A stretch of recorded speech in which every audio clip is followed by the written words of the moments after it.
Sebab dulu aku pakai plate Langkawi, Hare, Yuska tak nak ambil.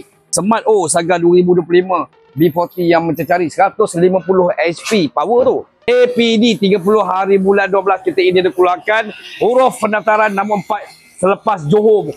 Nombor 1 KL, 2 Selangor dan Perak. Ini sekarang ini menjadi kegilaan ramai. Ada korang beli nombor sampai 3,500, baik korang bagi aloya ni apply coating. Selesai daripada coating ni korang kena sedia maklum, paling tidak pun kurang 36 jam jangan kena hujan. Inilah yang saya sukakan kerana owner terlalu bijak mengambil solusi untuk sealkan keretanya. Untuk kereta baru macam ni sangat mudah sebab watermark pun ada tapi tak banyak. Jadi pun orang kata mudah pun 5 jam juga kita mengambil proses. Yang paling lama ialah kita nak apply coating tu nanti.